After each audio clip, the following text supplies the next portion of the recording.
قیدیوں کا داخلہ جب قافلہ اسیران کربلا دمشق کے قریب پہنچا، شہر کی گلیاں یزیدی جشن سے سجی ہوئی تھیں۔ لوگ خوشی سے دف بجا رہے تھے، چراغاں کیا جا رہا تھا اور یہ اعلان ہو رہا تھا، دیکھو حسین اور اس کے خاندان کو قید کر کے شام لایا جا رہا ہے۔ دمشق کی عوام حقیقت سے ناآشنا تھی۔ انہیں یہ بتایا گیا تھا کہ حسین نے بغاوت کی تھی اور خلیفہ وقت نے فتنے کو ختم کیا، مگر اس شور میں ایک چادر کے بغیر سر اور زنجیروں میں جکڑی عورت خاموش نہیں تھی۔ وہ جانتی تھی کہ حق بولنا چاہے تخت یزید کے سامنے ہو فرض ہے۔ یزید کا دربار سجا ہوا ظلم کا ایوان۔ یزید نے دربار میں بڑے بڑے سردار، قاضی، شعراء اور درباری بلائے تھے۔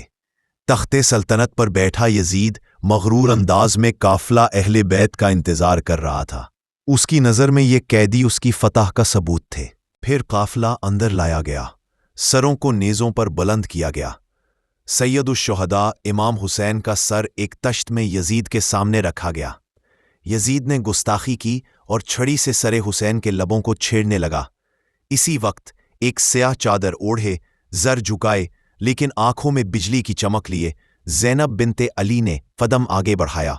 یزید کی پہلی کوشش زینب کو چپ کرانا۔ یزید نے چاہا کہ بی بی زینب کو بولنے سے روکے۔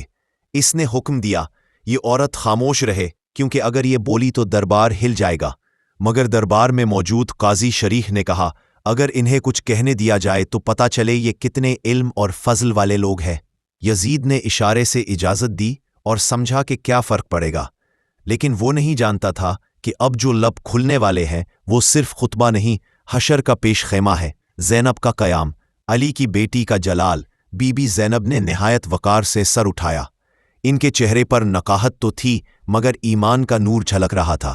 انہوں نے اپنی بات حمد باری تعالیٰ سے شروع کی، الحمدللہ رب العالمین وصلی اللہ علی جدی محمد وآلہ الطیبین الطاہرین۔ تمام تعریفیں اس اللہ کے لیے ہیں جو کائنات کا رب ہے، اور درود ہو میرے نانا محمد مصطفیٰ صلی اللہ علیہ وسلم اور ان کی پاکیزہ آل پر۔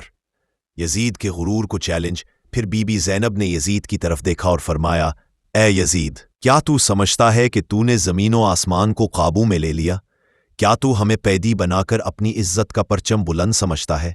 کیا تو سمجھتا ہے کہ تو نے ہمیں ذلیل کر کے اللہ کو راضی کر لیا؟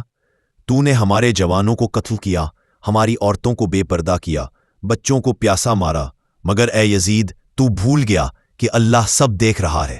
آیات قرآنی کا ذکر۔ بی بی زینب نے یزید کو قرآن کی آیات یاد دلائی، وَلَا تَحْسَبَنَّ اللَّهُ غَافِلًا عَمَّا يَعْمَلُ الظَّالِمُونَ، تو ہرگز گمان نہ کر کہ اللہ ظالموں کے اعمال سے غافل ہے۔ یزید کے چہرے پر گھبراہٹ آ گئی۔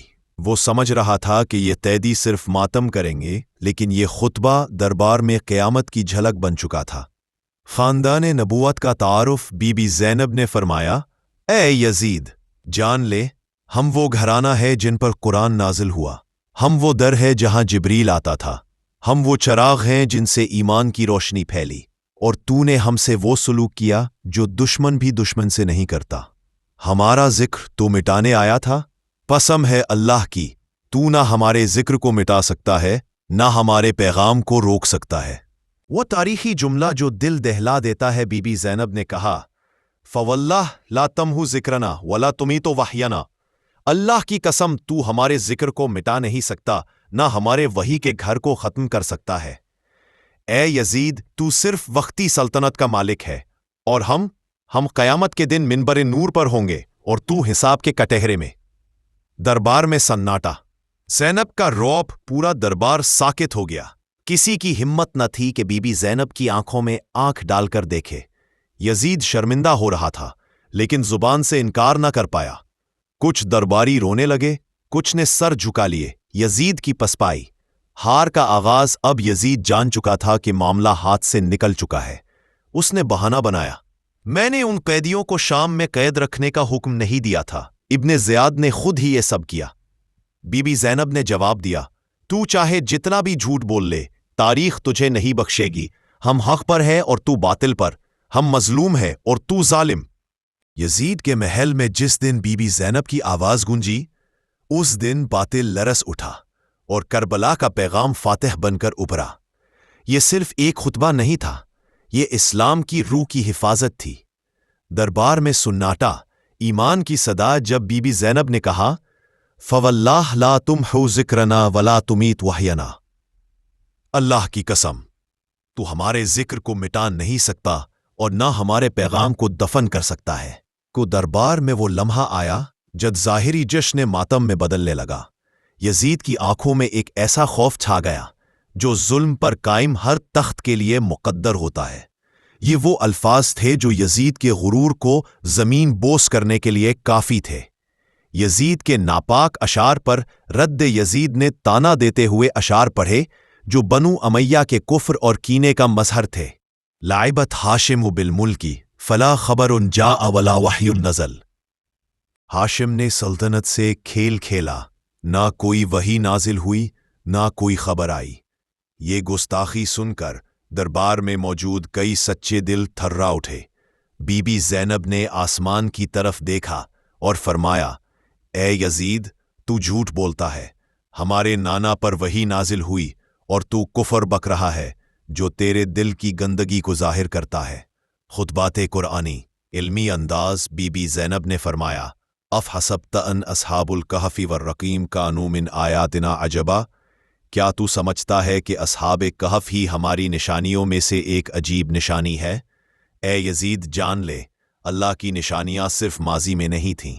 حسین کا کربلا میں شہید ہونا، بچوں کا پیاس سے تڑپنا، بیویوں کا صبر، یہ سب بھی اللہ کی عظیم نشانیاں ہیں۔ یزید کے سامنے توبہ کا دروازہ بند۔ بی بی زینب نے یزید کو خبردار کیا، اے یزید، تو نے اتنا ظلم کیا کہ اب تیری توبہ بھی قبول نہ ہوگی۔ تو نے نواسۂ رسول، اللہ کے رسول کو قتل کر کے زمین کو نجس کیا، اب تیرا انجام قریب ہے۔ ہم مظلوم ہیں مگر ہم نے اللہ پر یقین رکھا، اور تو جابر ہے، تیرے لیے عذاب تیار ہے۔ یزید نے پریشانی سے اپنا منہ چھپایا۔ اسے نہ اپنے اشعار یاد آ رہے تھے نہ ساز و طرب کی لذت، بس ایک گونج تھی، زینب، زینب۔ امام زین العابدین کی باری۔ یزید نے سوچا شاید امام سجاد بیمار اور کمزور ہے، وہ کچھ نہیں بول پائیں گے، مگر امام زین العابدین نے فرمایا، اے یزید، مجھے اجازت دے کہ میں کچھ کہہ سکوں۔ یزید نے کہا، یہ کیا کہیں گے؟ بیمار ہے، ابھی بات بھی نہیں کر پاتا۔ دربار سے آواز آئی، اے امیر، اگر یہ کچھ کہنا چاہے تو اجازت دے دیجئے۔ یزید نے اجازت دی۔ امام سجاد کا خطاب۔ مکمل دھماکہ۔ امام علی بن حسین سجاد کھڑے ہوئے، چہرے پر نور، آواز میں تھر تھراہٹ، لیکن جملوں میں ایسی ضرب کہ تخت کانپنے لگے۔ اے لوگو، جانتے ہو میں کون ہوں؟ میں علی ابن الحسین ہوں، میں فاطمہ زہرا کا نواسا، میں محمد مصطفیٰ صلی اللہ علیہ وسلم کا پڑپوتا، میں اس کا بیٹا ہوں جسے کربلا میں پیاسا شہید کیا گیا۔ میں اس کا بیٹا ہوں جس کا سر نیزے پر اور جس کا لاشا فرات کے کنارے بے کفن چھوڑ دیا گیا۔ ہم وہ ہیں جن پر وحی نازل ہوتی تھی، ہم وہ ہیں جن کا ذکر قرآن میں ہے۔ یزید کی شکست، اہل دربار کا انقلاب۔ امام سجاد کے الفاظ سن کر دربار میں موجود لوگ کھڑے ہو گئے، رونے لگے، سر پیٹنے لگے۔ ایک بزرگ عالم نے بلند آواز سے کہا، کیا ہم نے اہل بیت رسول کو قیدی بنا دیا؟ کیا یہی تھا ہمارا اسلام؟ یزید بکھر چکا تھا۔ وہ سوچ رہا تھا، قافلہ قیدی تھا لیکن زبانیں قید نہ ہو سکیں۔ زینب اور زین العابدین نے اسلام کو زندہ کر دیا۔ بی بی سکینہ کا رونا، دل دہلا دینے والا لمحہ۔ بی بی سکینہ جو دربار کے کونے میں سمٹی ہوئی تھی، اچانک رونے لگی، بابا، بابا، مجھے واپس چلنا ہے، بابا کہاں ہے؟ یہ آواز کسی آسمانی بجلی سے کم نہ تھی۔ دربار میں موجود سب کی آنکھیں نم ہو گئیں۔ یزید نے کہا، اسے چپ کراؤ۔ بی بی زینب نے سکینہ کو سینے سے لگایا اور کہا، میری بچی، تیرا بابا جنت میں ہے، اور تیرا رونا اب یزید کے تخت کو ہلا رہا ہے۔ باب سوم کا اختتام۔ پیغام جاوداں۔ یہ باب ہمیں بتاتا ہے کہ خطبہ صرف الفاظ نہیں، باطل کے خلاف تلوار ہے۔ زینب صرف ایک بہن نہیں، اسلام کی محافظہ ہے۔ امام سجاد صرف بیمار نہیں، حق کے چراغ ہے۔ اور یہ کہ یزید تخت پر تھا